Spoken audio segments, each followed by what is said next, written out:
Unfortunately, it seems no amount of money will entice the proudly ignorant socialist Alexandria Ocasio-Cortez to publicly debate any of her terrible policy proposals. But if that cash is burning a hole in your wallet, don't worry. Disgraced FBI agent and all-around twerp Peter Strzok is perfectly willing to take it on his GoFundMe. As the left ramps up censorship of conservatives, we will explain the current price of free speech. It ain't free, baby. Then George Gilder stops by to discuss the death of Google and the rise of blockchain. Finally, you'll be shocked to hear this one. The mainstream media think that President Trump is stupid. Can you believe it? We'll analyze the latest accusation in light of all the others. I'm Michael Knowles, and this is The Michael Knowles Show.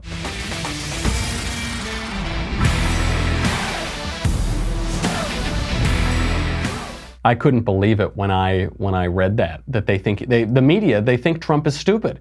It's shocking. It's shocking. We'll get down there. There's also, we have a little This Day in America segment, or This Day in America, that's two of my segments. This is America segment, where we'll talk about what a cool guy Chris Pratt is. Before all that, let's make a little money, honey. How about that? Let's talk about Dollar Shave Club. Look at my cheeks.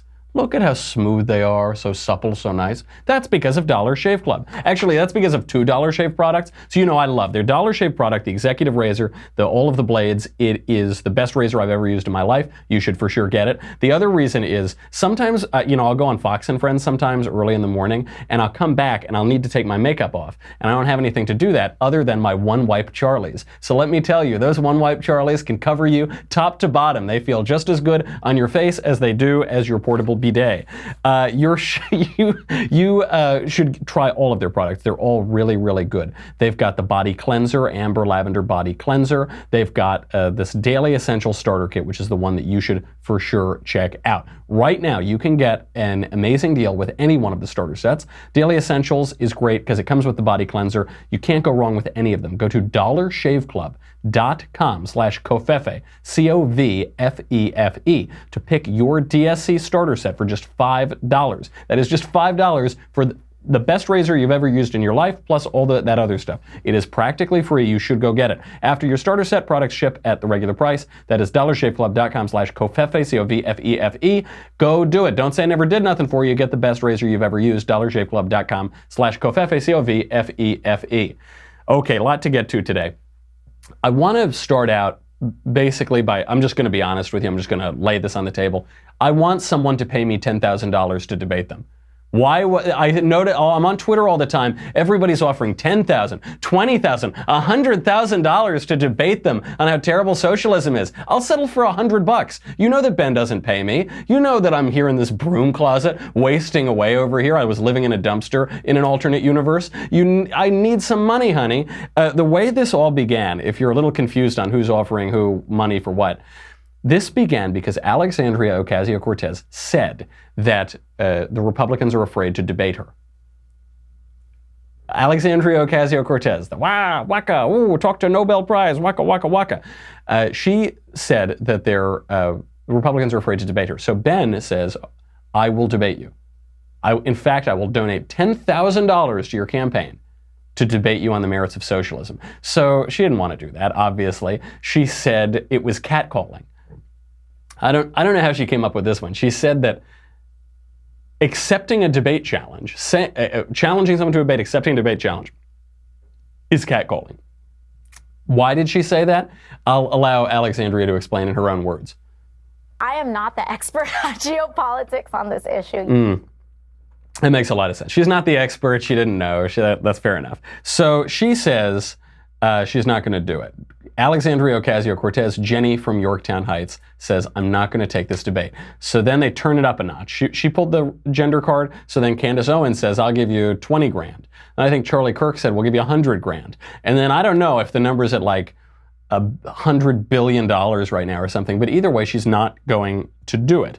Why won't she? Why won't she do it? One of the responses that the Democrats have all lined up on is she's just running this one congressional race. She only has to debate her opponent. She only has to debate her opponent. She doesn't need to debate random people like, for instance, the guy with the biggest conservative talk show in the country. You know, she don't need to do that, right? You don't need to do that. If she had just stuck to her race, then she wouldn't have to. But she has positioned herself as the future of the Democratic Party. The head of the DNC, Tom Perez, says that Alexandria Ocasio-Cortez is the future of the Democrat party. She is going all around the country. She's stumping for candidates in Michigan. She's raising money in California. She stumped for that one candidate. She went out and gave her introduction, then forgot to introduce the candidate she was endorsing because it's all about her. She's the future of the party. She's positioned herself this way. If you're going to be the future of the party, then you have to debate people. Then you have to be out there in the public arena and talk to people outside of New York's 14th Congressional District, which is very hard because New York's 14th Congressional District is something like 90% Democrat. It's a D plus 21 district, I think, or D plus 29 district. It is solidly Democrat. So she's got to think outside of here if she wants to, or if she wants to be the head of that party. But she isn't going to do that. This gets to part of the Democrats' problem with free speech right now, because she's made herself this superstar. If she wants to be the superstar, why not engage in the free exchange of ideas? What is stopping her? I get practically what's stopping her. She doesn't know anything, and she sounds very foolish every time she goes on TV. I see the practical reason, but then maybe she shouldn't be the head of the party.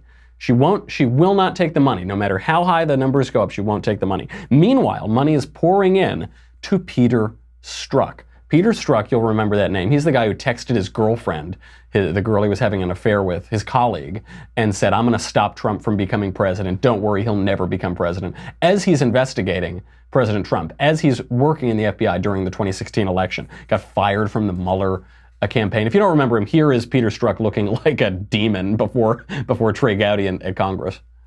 Your testimony is Bob Mueller did not kick you off because of the content of your text. He kicked you off because of some appearance that he was worried about. Sure. My testimony, what you asked and what I responded to, was that he kicked me off because of my bias. I'm stating to you it is not my understanding that he kicked me off because of any bias, that it was done based on the appearance.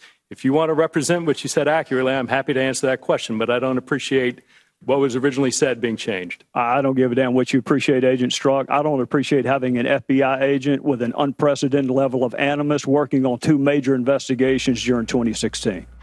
Oh, Trey Gowdy, why are you going away? Why are you leaving? That's Strzok. He comes off as smug. He had this weird sort of demonic smile and look on his face during his testimony. But how smug? This is a guy. The audacity of his GoFundMe campaign is jaw-dropping. This is a guy who has worked his entire life on the public dole, right? He's worked at taxpayer expense his entire life.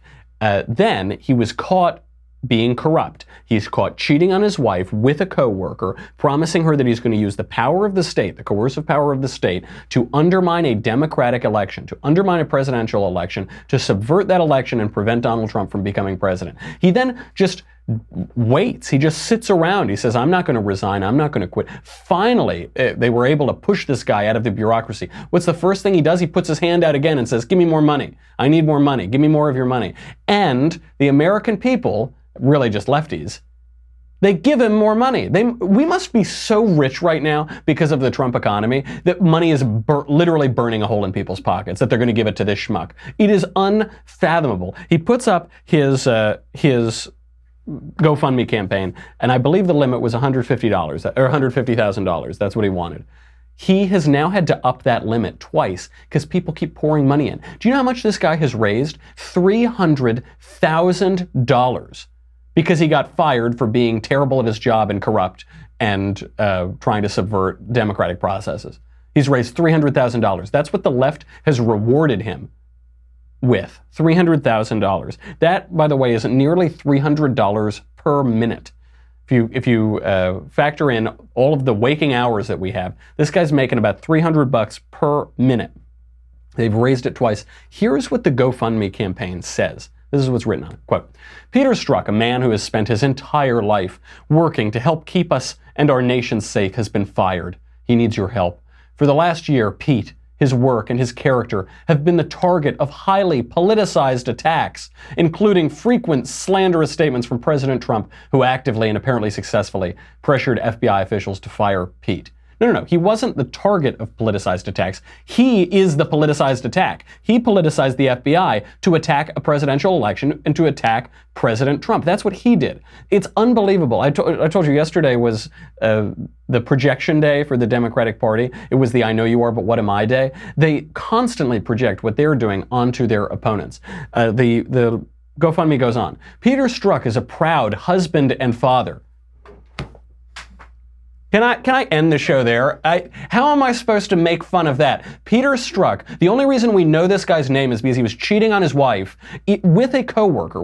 He wasn't even just cheating on his wife with Sally from the diner. He was actually cheating on his wife, so violating their marriage and violating the bonds of his with himself and his employer, who is the American people. He's working for the American people. He's working in the government at an executive agency, a law enforcement agency that demands integrity, and he's cheating on his wife with his coworker.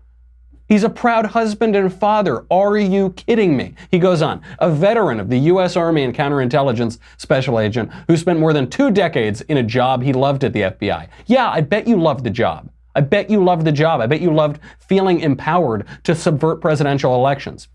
I bet you loved, apparently, having little dalliances with your coworkers. I bet you loved that feeling like you controlled the power of the state to stop the American people from selecting the president that they want. I'm sure you loved it. Tough noogies, buddy. It goes on. But last week, in a decision apparently driven by political pressure, a senior FBI official chose to fire Pete. The reason you were fired is because you were horrible at your job and you violated the trust of the American people. The shocking story here is not that Peter Strzok was fired. The shocking story is that he was allowed to keep his job as long as he did, which just shows you the inertia of the federal bureaucracy. It shows you why we have to slash the power and size and scope of the federal bureaucracy. But he kept his job anyway. Unbelievable. $300,000 this guy gets. The left now is pouring money, giving money to a lecherous criminal bureaucrat. That's where they think the money should go. Where else could this money go? I don't know, like any charity could go there. Why don't they give it there? They're always whining about how the federal government doesn't have enough money. Why don't they give their money to the federal government? No, they're giving it to this lecherous creep, this little twerp who lives his whole life on taxpayer handouts while simultaneously violating the public trust, and then he demands more money, puts his hand out. No shame whatsoever. Could you imagine the shame? You get fired for your job for violating the public trust and cheating on your wife, and you trying to subvert a presidential election, and then the first instinct is, gimme, I can't support myself, gimme. So pathetic. What a little twerp. And they're giving money to that guy. The left is giving money to that guy. And this all ties in with the debates. This all ties in with free speech. Because the left right now, it feels an utter disdain for the essence of this country. It feels a disdain for freedom, for the freedom that the United States represents, and for the country and for the countrymen. Why do they like Peter Strzok? Because Peter Strzok tried to use the power of the state. In his own words, he boasts about it in his own words, using the power of the state to stop Americans from electing the president they want. And the left doesn't like freedom, doesn't like the country, doesn't like the American country. They applaud people when they protest the flag itself, the symbol of the country, and they don't like their countrymen. They slander them with all sorts of nonsense, constantly, calling them Nazis and white supremacists. Anybody who's to the left of Vladimir Lenin is a Nazi all of a sudden, or a white supremacist or something. That's why they like him, because Peter Strzok opposed freedom, he opposed democratic order, he opposed his country and his countrymen. That's why they like him. You see that same thing with the debate. They won't debate. The left will not debate. We're offering them $100,000. They won't debate. Why? They don't want to engage with us. They can't defend their point of view. They need censorship. It's all about shutdown, censorship, back off, block you on Twitter, give money to the lecherous creep who tries to subvert democracy. It's all about that. I was on Fox and Friends this weekend, and we were talking about these teachers in Boston, or in a Massachusetts suburb, who openly admitted that they were going to become liberal propagandists, they were going to disregard objectivity in their teaching, that they were going to brainwash their students. They're admitting this in a meeting that has been uncovered. We were discussing this on Fox and Friends, and Ed Henry and Abby Huntsman repeated multiple times, if you're one of these teachers and you want to come on and have your voice heard, come on, we'll have you on. Come on the show, we'll have you on. But you don't see that from the left. You don't see the left saying, come on and we'll talk. It's only the right that does that. It's only right-leaning networks like Fox, like us. How many Democrats have I invited on this show? Every day I try to invite Democrats on this show. 2 people have taken me up on that. One of whom was Tom Arnold. and that was great. I had a good time doing that. The right is constantly inviting people in, constantly inviting people to talk. The left will not do that. The left never has an actual Republican on their networks. Who was the last Republican to actually go on CNN? I know they have Ana Navarro on all the time, someone who, to my knowledge, has never once actually advanced the Republican or conservative cause, but they call her a Republican strategist because she plays one on CNN. You know, Ana Navarro, all of these people. Who's that one who's so awful in the Jennifer Rubin. They pretend that Jennifer Rubin's a lifelong lefty. They pretend that she's a Republican or a conservative. They don't have people on. And now you're seeing big tech do this. You know, look, you saw that they banned Alex Jones from YouTube and Facebook. Now they've banned Gavin McInnes from Twitter. Who knows who's next? They're getting it progressively more mainstream. Even Noam Chomsky thinks this is bad. No less a lefty than Noam Chomsky thinks this is a terrible thing and opposes the censorship of people like Alex Jones. If you aren't familiar with Noam Chomsky, here's an example of a bygone day of yore when the left was willing to engage in discourse. Here is Noam Chomsky on Bill Buckley's firing line. I rejoice in your disposition to argue the Vietnam question, especially when I recognize what an act of self-control this must involve. It does. Sure. It really does. Sure. I mean, I think that And this is you're the doing kind of very well. issue You're where doing very well. you know, sometimes I lose my temper. Maybe not tonight. Maybe not tonight. Because if you would, I'd smash you in the goddamn face. You say in your Good book, reason for not losing my temper. you say the war is simply an obscenity, a depraved act by weak and miserable men. Including all of us. Including myself. Well, including that's the next sentence. Same sentence. So you heard that the Vietnam War is a weak and miserable act, but undertaken by depraved men.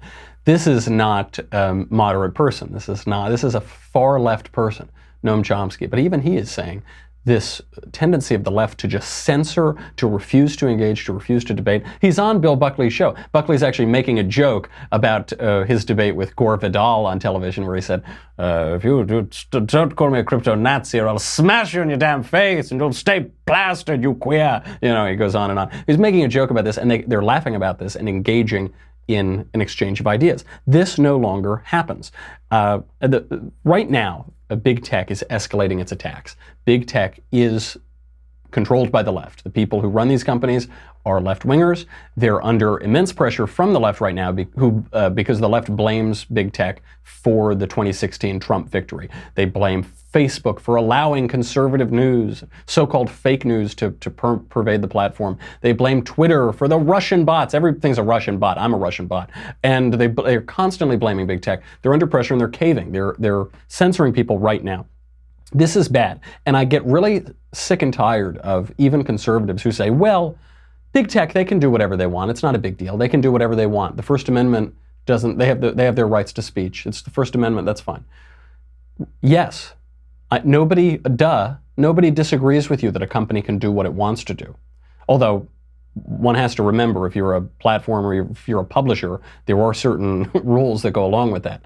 But yeah, nobody is saying that they can't do it. We're saying they shouldn't do it.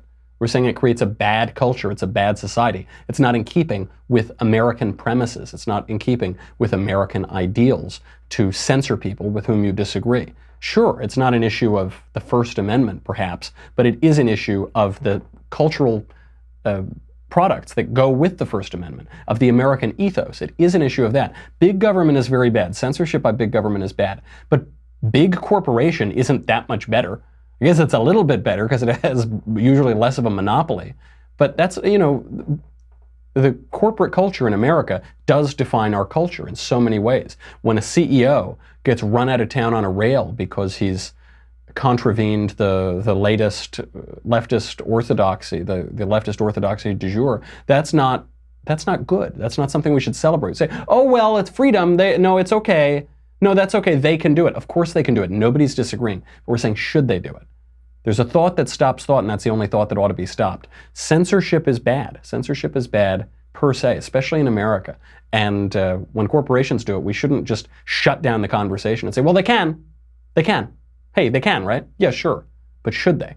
Should we hold them accountable and say, no, don't censor people? Don't, especially when you've got all outsized power, especially when you've got the data of all Americans, especially if you know where Americans are at all times, everywhere, and especially when you work with the government, when you are constantly in contact with the government, which all of these big tech firms are. Fortunately, there's some hope in this. There are some writers and economists and technologists who are offering hope. One of those is George Gilder. George Gilder is an American investor, economist, and author of the international bestseller Wealth and Poverty, which made the case in the early 1980s for supply-side economics and capitalism. He was the most often quoted living author by President Ronald Reagan, and he now predicts the eventual, if not imminent, fall of Google and big tech companies in his new book, Life After Google, The Fall of Big Data and the Rise of the Blockchain Economy. I sat down with George Gilder a few days ago to discuss why I shouldn't worry too much about Google and why I should buy a lot of Bitcoin. Without further ado, here is Mr. Gilder. Mr. Gilder, thank you so much for being here. Great to be here. So the book is Life After Google, The Fall of Big Data, The Rise of the Blockchain Economy. You know, my show personally has been censored by Google, by YouTube. I know a lot of people now, especially conservatives, but across the political spectrum, have big gripes with big technology, big data. Give us hope. This is a welcome message that there will be a life after Google. But why is there going to be a life after Google? Why is Google and big tech going to fall? And what comes next? Because the internet architecture that Google and all the big internet leviathans manage has reached the end of the line. It doesn't supply security. It doesn't supply privacy. It can't sustain factuality. It really can't ultimately sustain transactions because transactions are necessarily dependent on security. So Google's response is to give everything for free, and but because who wants to steal free stuff? But ultimately, this aggregate and advertise strategy that they're pursuing it reaches a dead end. If you're giving away stuff for free as your dominant model, the internet fills up with unwanted, value subtracted minuses called ads, and the whole system breaks into separate walled gardens. The mullahs of Iran have a walled garden. Government of China, which makes perfect sense. If two nerds at Google can have their walled garden and Mark Zuckerberg have his, the segmented internet has reached the end of the line, is the essence of it. And it's just like IBM. You know, everyone thought IBM was the dominant empire of information technology 30 years ago. And the government mobilized to regulate it and sue it just at the point that it began to subside into the background of our lives. Of course. And it's funny. The IBM example is great because I wonder even if a lot of millennials watching the show remember how dominant IBM was, and then it began to subside. And now it seems virtually impossible to think of a world after the dominance of these big tech companies. In your book, you refer to these Silicon Valley types, the heads of Google and Facebook, as neo-Marxists. They have a neo-Marxist view of themselves and of the world. I think a lot of conservatives suspect that on a gut level. But what do you mean by that? Well, the essence of Marxism was Marx's belief that the Industrial Revolution of the 19th century was the final human attainment. It provided productivity beyond any possible needs, and in the future, the only issue would be how to distribute existing wealth rather than how to create new wealth. Google and its ilk today believe that their machine learning, their artificial intelligence, their robotics, their algorithms represent the ultimate human attainment. It's their error is even grander than Marx's, because Marx didn't imagine that the steam engine could usurp the human mind, but Brennan Page imagined that their machine intelligence can usurp and transcend human minds in a grand singularity. And you believe that this is foolishness, as it was foolishness back then, because we hear so much that in the future, in the not too distant future, people aren't really going to have to work. There's going to be so much abundance from this techno utopia that people will you'll just get a handout. I don't know, you can write poetry or something like that. You won't really have to work. And your writing speaks sort of uniquely to the dignity of the human person, to the dignity of the individual. This sounds like very good news for, especially for conservatives, but for all of us. Why is it that we don't have to fear the super duper AI singularity wreaking havoc and surpassing all of human achievement and intelligence? It's just is delusional. It's the belief, a vast exaggeration of the significance of the technology of your own time, of your own inventions. The computers, these big data centers next to giant rivers and glaciers around the world that Google's building have nothing to do with human intelligence. They have to do with processing huge amounts of data faster than it's ever been processed before in human history. And that data processing that they call machine intelligence is in fact totally dumb. It is utterly dependent on human brains at every point of its development and deployment and definition and application. And to the extent that it increases human productivity, it will result in more jobs and better jobs and safer jobs and more creative jobs than ever before. There's just no evidence whatsoever that technology on net has ever destroyed a job. And that the failure to deploy technology, Ludditism, and environmental overreach can all destroy jobs, but technology cannot. Not only can it not destroy a job, but it can't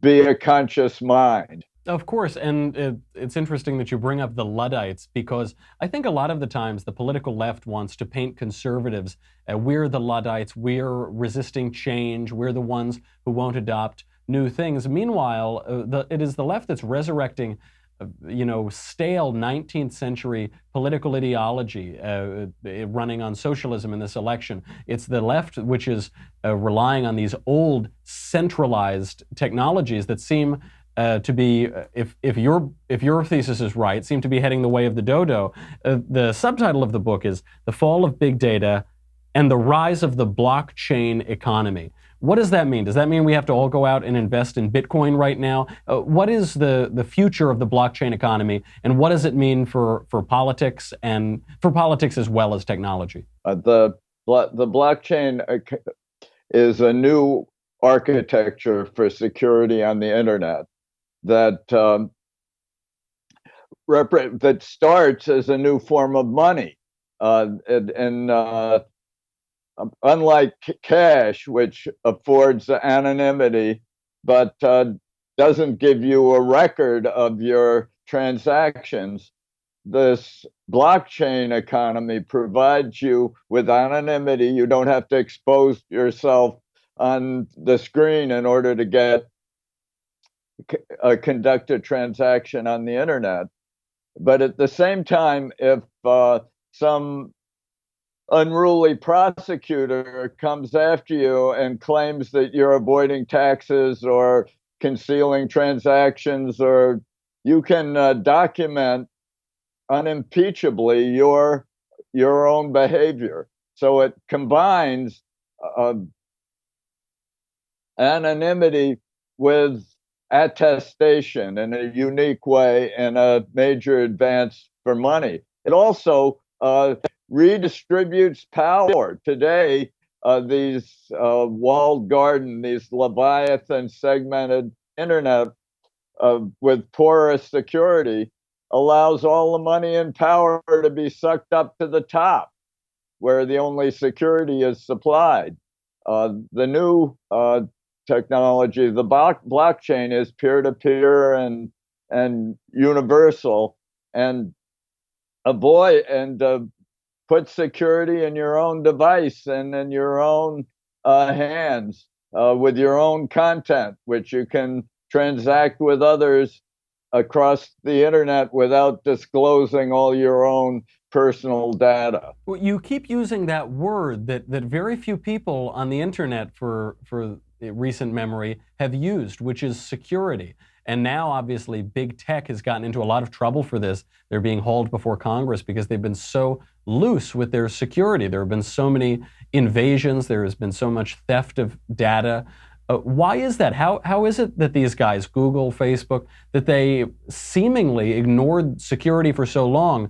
And how is it that blockchain brings that security back? Well, they ignored security because they were giving away all their stuff for free. They thought they'd discovered the magical strategy to move beyond capitalism to this new eschaton, as Bill Buckley would have called it. Immanentizing the eschaton, is that right?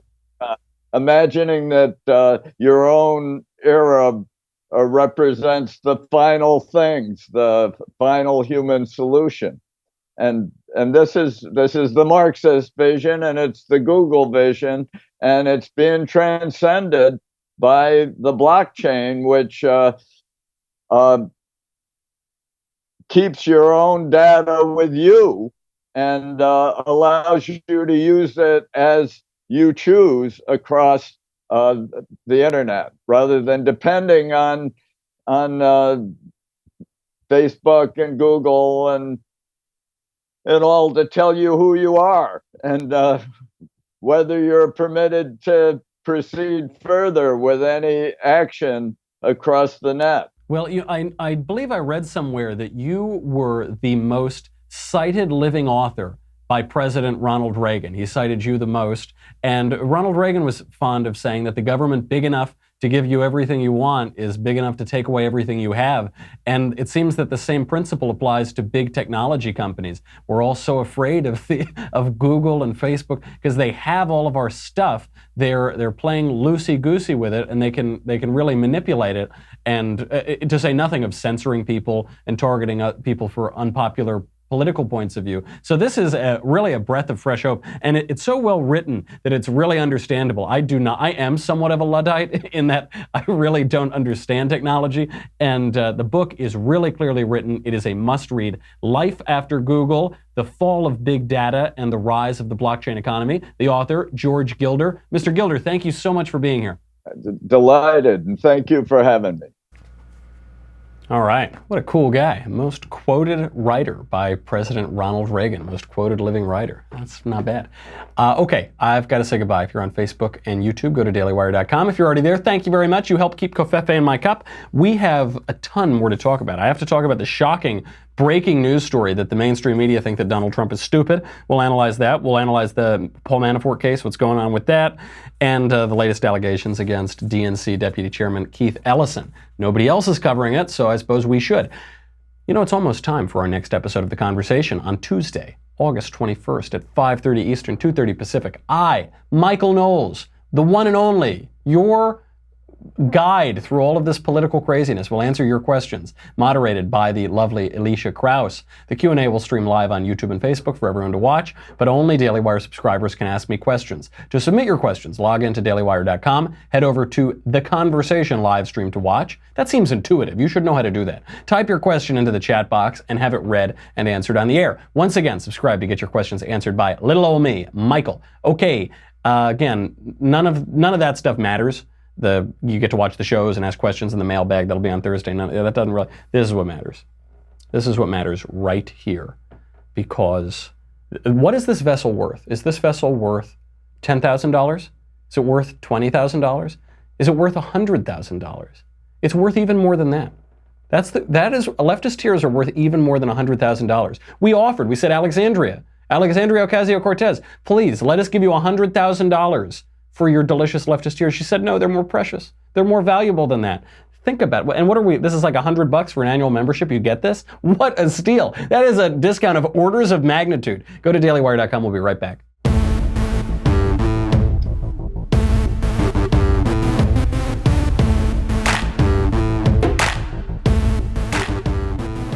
All right, this is the breaking news story. The breaking news story that the mainstream media think Donald Trump is stupid. That's what they think. He's stupid. You know how I know this? Because I was checking my news last night, my Apple News on my phone, and the big headline, the big story, is that Donald Trump, people have to explain to Donald Trump what time zones are. What a fool. What a dolt. He probably doesn't even know what time zones are. This is the news story, and the left is running this, and they're saying that people close to Donald Trump, unnamed anonymous sources, but don't worry, they're really close to Trump. They say that guy, he doesn't even know what time zones are. You know Donald Trump, who has businesses and property in at least 25 countries around the world, has traveled, I don't know, everywhere in the world, and whose present political fake turmoil comes because he regularly traveled to Russia for his in part because of his Miss Universe contest. You know that the guy who like famously travels all over the world, who keeps up one of the busiest travel schedules of anybody. He's got meetings in the morning. He's going to rallies in Michigan at night. That kind of guy. Yeah, he doesn't know what time zones are, according to the left. And I'm actually surprised that the left still is going down this path. They've been going down this path for a while. They say he's so stupid. Here are the accusations against Trump. He doesn't understand time zones. Does anybody really believe that? I know the left is sharing this article. The aides close to Trump, anonymous, that they say he doesn't understand time zones. Does anybody believe that? The evidence, by the way, is that he calls foreign leaders at whatever time he wants to call them. But that doesn't mean he doesn't understand time zones. It means that he cares more about his time than Emmanuel Macron's time. It means that he doesn't care. Yeah. Oh, I'm sorry that the president of Uzbeki, Stan, to quote Herman Cain, has to wake up at a bad hour so that the leader of the free world can speak to him. Oh, gosh, yeah. That means that Donald Trump just wants to talk to people. And by the way, part of the allegation here is that he's in constant communication with world leaders. I thought the allegation was that he disregards our allies. He only wakes up to insult them, and he does right. What? No, he's clearly in constant communication with them. So anyway, that's a pretty stupid one. The other one, they're saying he doesn't know what maps are. In this article, they're saying he doesn't. They have to explain to him what maps are. He doesn't know where countries are on the map. And again, I don't want to pick on Uzbekistan, but to quote Herman Cain, if you can't pinpoint Uzbeki, Stan, that doesn't mean you're an idiot. Right? It's just, I mean, how many of you could pick out some of the smaller countries in the world on a map right away? You probably couldn't. You know where they are. You know that they exist. Probably even know some of their geopolitical importance. But that's the other one. He doesn't know what maps are. Then names of countries. So he struggles with the names of countries. He can't pronounce them. Again, okay. When all of these comments, they say he doesn't understand foreign alliances and rivalries. He doesn't know which countries like one another, which are rivalrous with one another, which are our allies or whatever. Okay. Look around the world right now. We are at a time of greater peace and prosperity around the world than basically at any point in modern presidential history. Right? We've militarily mostly defeated ISIS. We've avoided major trade wars. We've avoided major wars. We've de-escalated tensions in Syria. We're not starting random wars in Libya. We're not. North Korea seems to be at least at the negotiating table to denuclearize. He's pretty good on world affairs. So if the argument is he doesn't know anything about world affairs, the evidence seems to contradict it. Then the other one. This is another one. He only eats fast food. New York Times calls him the fast food president. He only eats fast food. Keep barking down that tree. That's a great one to bark to. First of all, he owns many high-end restaurants. The other thing that they said about him was that he only eats steak every night. Remember, that was the stupid news story 6 months ago, is that he eats steak and he burns it and puts ketchup on it. Now they're saying he only eats fast food. The other one, he spends the whole day watching TV. He's just watching Fox and Friends all day. When he finishes Fox and Friends in the morning, then he starts watching reruns of Fox and Friends, probably, right? Isn't that what he does? I mean, obviously that isn't true, but if that were true, And he's accomplishing what he's accomplished. He's accomplishing the conservative agenda, the Heritage Foundation agenda, at a faster rate, according to them, than Ronald Reagan did. Then great, keep watching TV, baby. Keep it out. Let's get him a bigger TV. Maybe he can be even more successful. The other one that he spends all day golfing. Again, if he's this effective while golfing, keep it up. Keep putting, buddy. He doesn't know anything about politics or policy. This is another canard of the media. They say he's not. They alternately say he's a white supremacist and that he's not ideological, saying he's got the most pernicious extreme ideology and he's not ideological at all, doesn't know anything about politics or policy. I'm sick of this one because I hear it from conservatives sometimes too. They say he's not really conservative. You know, he's not really conservative. What do you mean he's not really? Well, he's got the most conservative record of any president in modern history. Yeah, but that's an accident. He's not really conservative. Like, I know in the real world he's conservative, but like secretly, deep down, really secretly, he's not conservative. Okay, right, all right, really deep down, got it. And then the other one is he's never been good at business. You see the mainstream media constantly talk about this. He's really terrible at business. I know he succeeded at the highest levels of obviously politics, real estate, casinos, television, entertainment, right? I know he succeeded at the highest levels of that, but really, secretly, in the secret world, he's not successful at those. Yeah, I know he has at least $1 billion, but like secretly in the secret world, he doesn't have any money. You're probably richer than he is, right? In the secret world.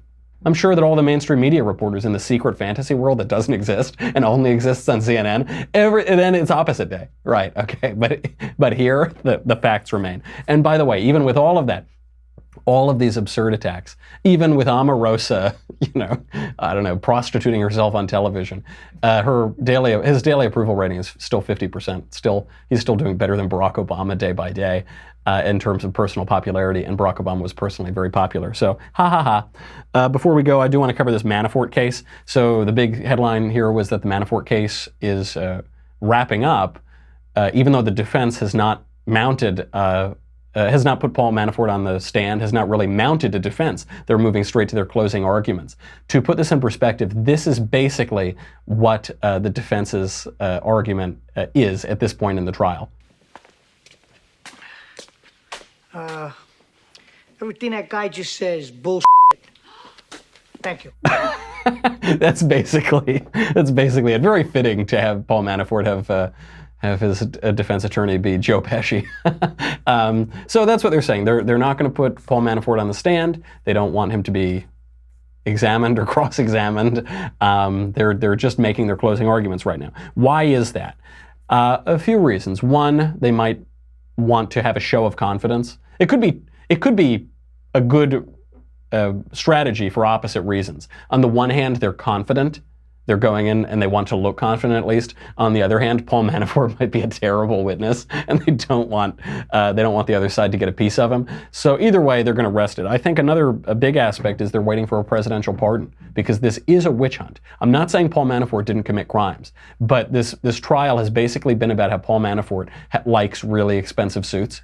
That's the crime. He wears criminally expensive suits, and sure, he laundered money, he did this, he did that. He did things that a lot of lobbyists on both sides of the aisle do. Why was he brought under scrutiny? Why was he brought under scrutiny by Bob Mueller, who's supposed to be investigating Russian meddling in the 2016 election? Why does this have nothing to do with the election? Why is this? It's all because he worked for Donald Trump. That was his crime. He worked for Donald Trump, and so they dug up all this dirt on him, and they're prosecuting him now.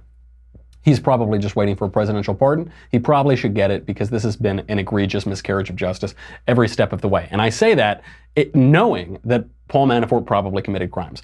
Then I know we're running late. What do you want me to do? I got to cover how the deputy chairman of the DNC might have beaten ex-girlfriends, and nobody's covering this whatsoever in the media.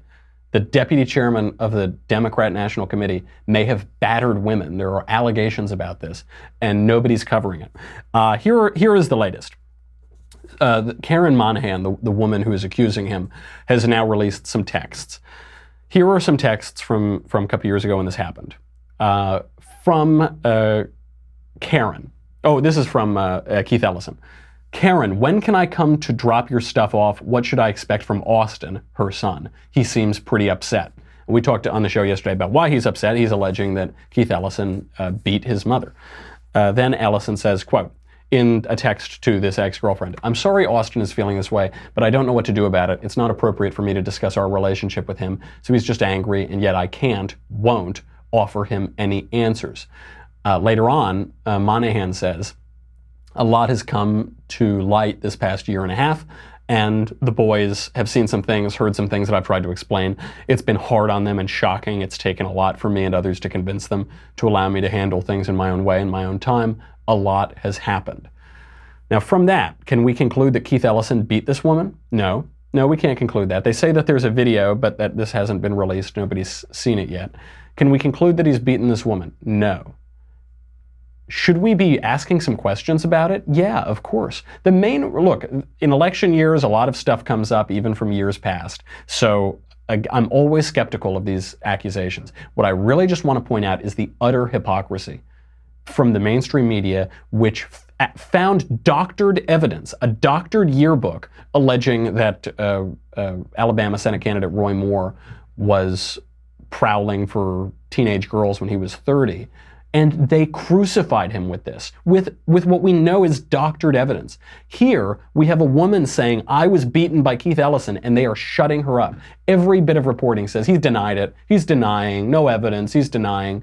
The utter hypocrisy of people who pretend to be pro-Me Too, pro-women, fighting, against the war on women, whatever.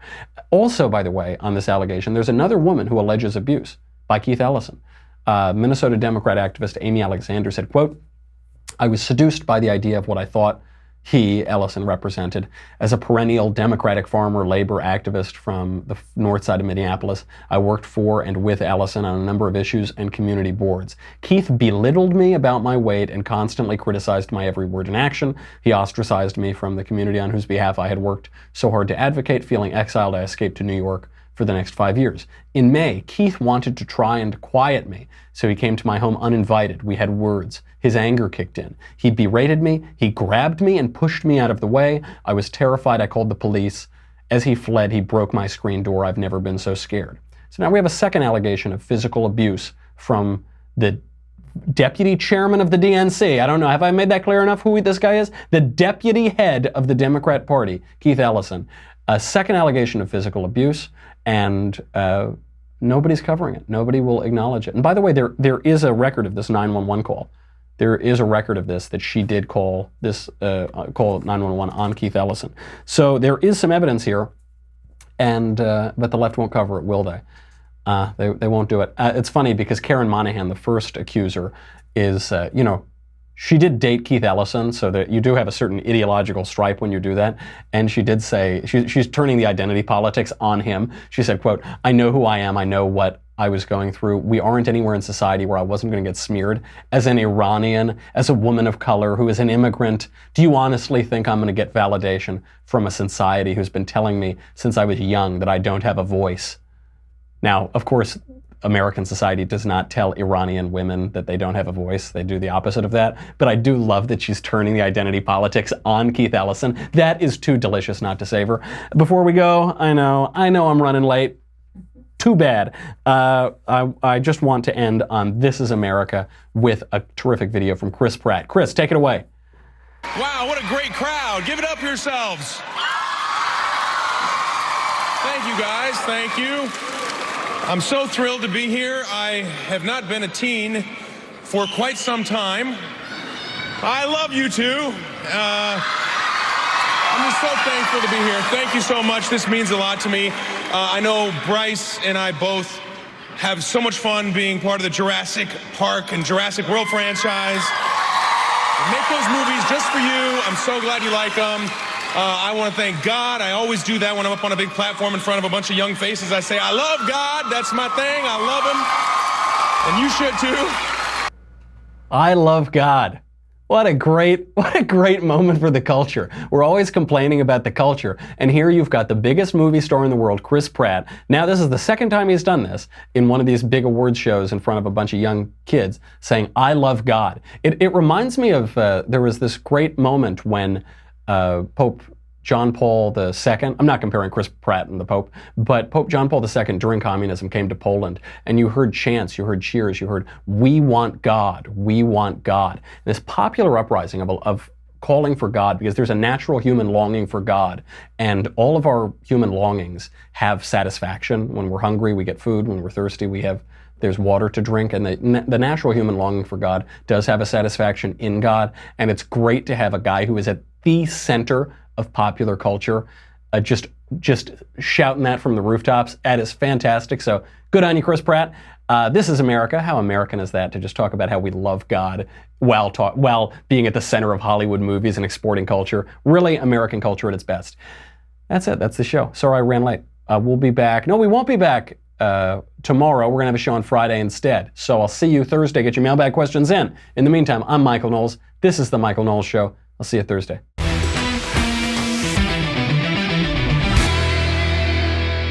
The Michael Knowles Show is produced by Senia Villarreal, executive producer Jeremy Boring, senior producer Jonathan Hay, our supervising producer Mathis Glover, and our technical producer is Austin Stevens, edited by Jim Nickel. Audio is mixed by Mike Coromina. Hair and makeup is by Jesua Olvera. The Michael Knowles Show is a Daily Wire Forward Publishing production. Copyright Forward Publishing 2018.